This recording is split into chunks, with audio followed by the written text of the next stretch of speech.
Yung face massage po natin. Ang morning na ito, si Thursday. Gustong gusto niya pong magpa-face massage. Face massage. Ay sus, wala po siyang karekla-reklamo. Ay, medyo masakit na ho, sir.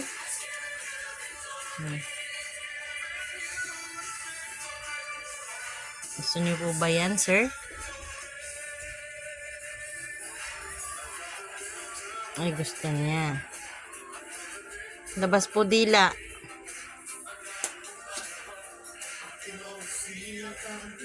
Face massage.